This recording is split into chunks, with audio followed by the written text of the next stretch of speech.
Florida Gators are traveling on the road to take on the Ole Miss Rebels. Yes, folks, this game is happening.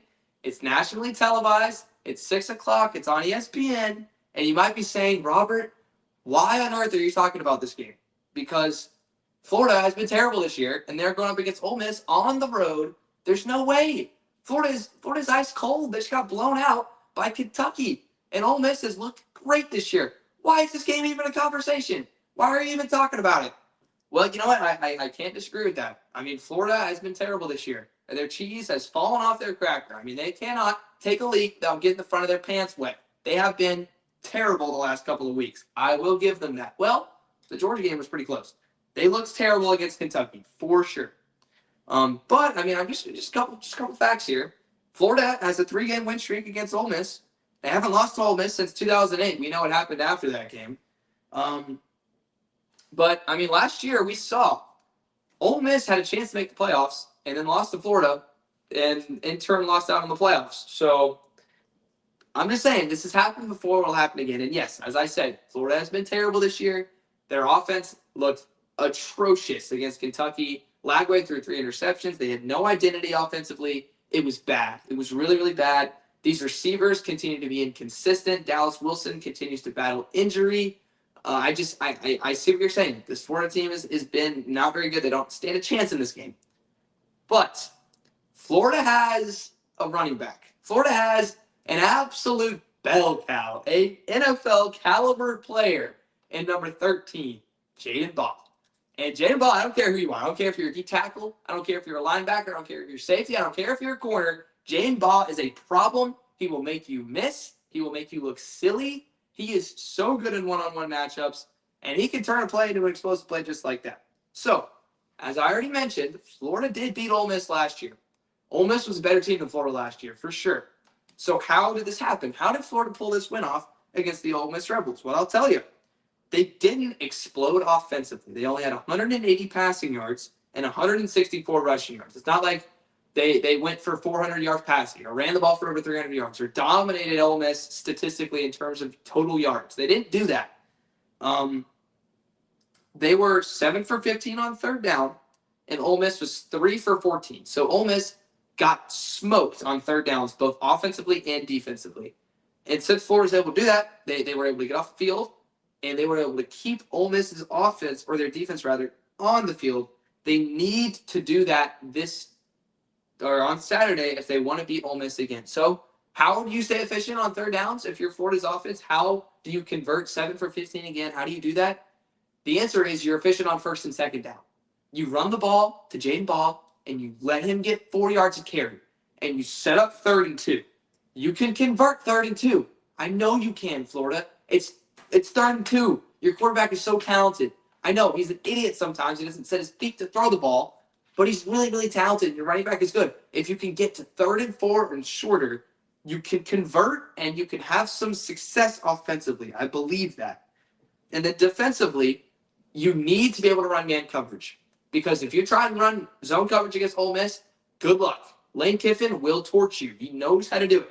I don't care if you're in cover 2. I don't care if you're in cover 3. I don't care if you're in 6. I don't care if you're in quarter, half. I don't care if you're playing buzz. Whatever it is, Lane Kiffin will absolutely murder you in RPOs and curl routes and slants. Whatever it is that he knows. He knows something every single time. You cannot run zone coverage against this football team because he will make you pay. So you have to be able to run man coverage.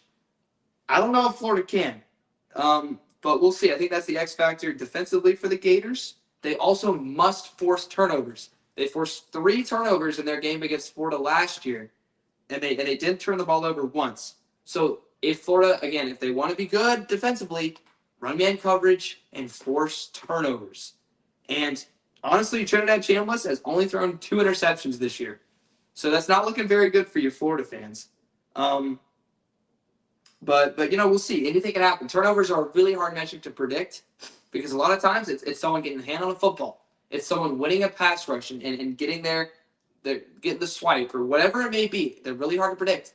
But to me, the path that Florida has to winning this football game is giving the ball to number 13, staying ahead of the sticks on first and second down, converting on third down, and then running man coverage successfully and forcing turnovers on defense. I think it's possible. I really do. Preseason and even after a lot of what I'd seen from this Ole Miss and this Florida team, I picked Florida to win this game.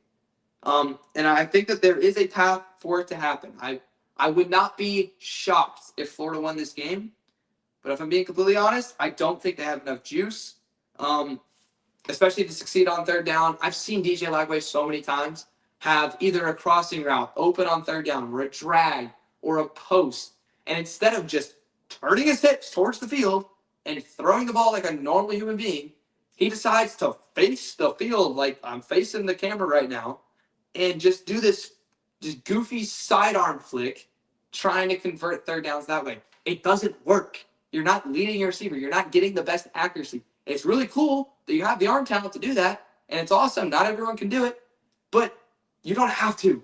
Just set your feet and throw the football.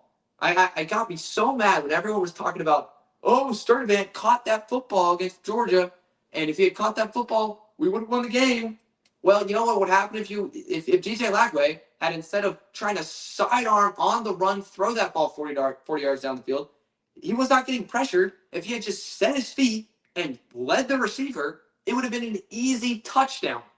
So I think the reason this offense isn't succeeding as much as they should be is because DJ Lagway gets too fancy. I think if they just hand the ball off to Jaden Ball, like we've said all year on this podcast, then they will succeed in this football game.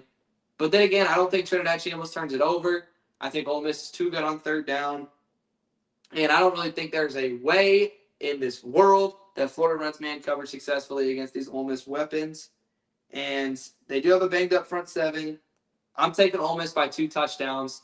But I just had to put this game on here. I had to talk about this game because I'm just saying, if it's similar to the Alabama-Oklahoma game, if Alabama loses to Oklahoma, then they have to beat Alabama, or they have to beat Auburn and Jordan-Hare. And if you're an Alabama fan, you do not want to have to beat Auburn and Jordan-Hare. Because I don't care if you put Alabama jerseys on the Philadelphia Eagles and put Auburn jerseys on my middle school football team. If they play in Jordan-Hare on Thanksgiving weekend, it's going to be a close game. And similarly, if Ole Miss finds a way to lose to Florida, they have to beat Mississippi State on the road, I believe. I think that game's on the road this year. And again, if you're an Ole Miss fan, you do not want to be put in the position where you have to beat Mississippi State. I know they're not as good as you. I'm not saying that Ole Miss is worse than Mississippi State, but it's the Egg Bowl. Anything can happen in these games. So this is definitely not a must-win for Ole Miss, but it's one that you got to make sure you don't fumble this game. I'm taking Ole Miss, but I'm just saying Florida's very talented. They have the talent. This team beat Texas. We forget that. They beat Texas. And they very narrowly beat Georgia. So I'm just saying it's possible. I'm taking Ole Miss, but it's possible that Florida pulls this off.